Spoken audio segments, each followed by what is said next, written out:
BJP. നേതാവ് ശോഭ സുരേന്ദ്രനെ youth Congress നേതാവ് കോൺഗ്രസിലേക്ക് സ്വാഗതം ചെയ്തത് ഇപ്പോൾ വലിയ ചർച്ചയായിരിക്കുകയാണ്.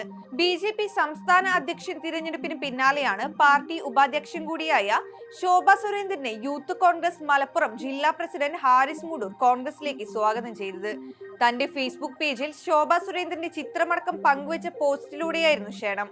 ഇന്ത്യൻ നാഷണൽ കോൺഗ്രസിലേക്ക് സ്വാഗതം എന്നായിരുന്നു ഹാരിസ് മുടൂരിന്റെ പോസ്റ്റ്. ഇതിനൊപ്പം ശോഭയുടെ ഒരു ചിത്രവും ഉണ്ടായിരുന്നു. ഈ ഫേസ്ബുക്ക് പോസ്റ്റാണ് ഇപ്പോൾ ചർച്ചയായത്. എന്നാൽ ഇപ്പോൾ ഈ പോസ്റ്റ് പേജിൽ കാണാനില്ല. ഇത് നീക്കം ചെയ്തു എന്നാണ് കരുതപ്പെടുന്നത്.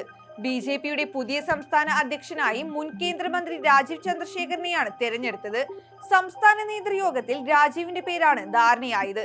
തുടർന്ന് രാജീവ് ചന്ദ്രശേഖർ സംസ്ഥാന കമ്മിറ്റി ഓഫീസിലെത്തി പത്രിക സമർപ്പിച്ചു.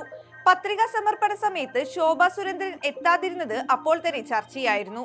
തന്റെ കാർ എത്താൻ വൈകിയതുകൊണ്ടാണ് ഈ സമയത്ത് തനിക്ക് ഓഫീസിലെത്താൻ കഴിയാതിരുന്നത് എന്നായിരുന്നു ശോഭ സുരേന്ദ്രന്റെ വിശദീകരണം.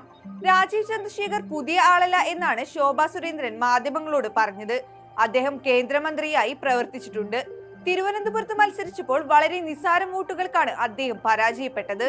പാർട്ടിക്കായി എല്ലാവരും ഒരുമിച്ച് പ്രവർത്തിക്കുമെന്നും ചില തൽപര കക്ഷികൾ തന്നെ ടാർഗറ്റ് ചെയ്യുകയാണ് എന്നുമാണ് ശോഭ പ്രതികരിച്ചത്. നേതൃസ്ഥാനത്തേക്ക് പുതിയൊരു മുഖത്തെ പരിഗണിക്കണമെന്ന ദേശീയ നേതൃത്വത്തിന്റെ നിലപാടിന് പിന്നാലെയാണ് രാജീവ് ചന്ദ്രശേഖരനെ കേരളത്തിൽ പരിഗണിച്ചത്. ശോഭ സുരേന്ദ്രൻ, എം.ടി. രമേശ് എന്നിവരുടെ പേരുകളാണ് അധ്യക്ഷ സ്ഥാനത്തേക്ക് ഉയർന്നു കേട്ടിരുന്നത്. എന്നാൽ ഒരു പുതുമുഖം നേതൃത്വത്തിലേക്ക് വരണമെന്നായിരുന്നു കേന്ദ്രത്തിന്റെ തീരുമാനം. എന്നാൽ ഞായറാഴ്ച ബി.ജെ.പി. കേന്ദ്ര നേതൃത്വം രാജീവ് ചന്ദ്രശേഖരനെയാണ് സംസ്ഥാന അധ്യക്ഷനായി തെരഞ്ഞെടുത്തത്. സംഘപരിവാറിൽ നിന്നല്ലാതെ പാർട്ടി അധ്യക്ഷ സ്ഥാനത്തേക്ക് എത്തുന്ന ആദ്യ ബി.ജെ.പി. നേതാവാണ് രാജീവ് ചന്ദ്രശേഖർ. കെ സുരേന്ദ്രന്റെ പിൻഗാമിയായാണ് നിയമനം. 2014 ലോക്സഭാ തിരഞ്ഞെടുപ്പിൽ തിരുവനന്തപുരത്ത് നിന്ന് മത്സരിച്ച രാജീവ് യു.ഡി.എഫിന്റെ ശശി തരൂരിനോട് പരാജയപ്പെടുകയായിരുന്നു. ഐക്യകണ്ഠേനയാണ് രാജീവ് ചന്ദ്രശേഖരനെ പാർട്ടി അധ്യക്ഷനായി തിരഞ്ഞെടുത്തത്. രാജീവ് ചന്ദ്രശേഖരനെ സംസ്ഥാന അധ്യക്ഷനാക്കാൻ കേന്ദ്ര നേതൃത്വം തീരുമാനമെടുത്തതിൽ പാർട്ടിക്കുള്ളിൽ അസ്വസ്ഥതയുണ്ടെന്ന് ഊഹാപോഹങ്ങൾക്ക് പിന്നാലെയാണ് യൂത്ത് കോൺഗ്രസ് നേതാവിന്റെ ക്ഷണം.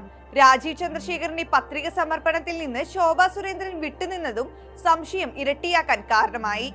പാർട്ടിയിൽ ശോഭ ദീർഘകാലമായി തഴയപ്പെടുകയാണെന്ന വാർത്തകൾക്ക് കൂടി ഇടയിലാണ് യൂത്ത് കോൺഗ്രസ് നേതാവിന്റെ ക്ഷണം.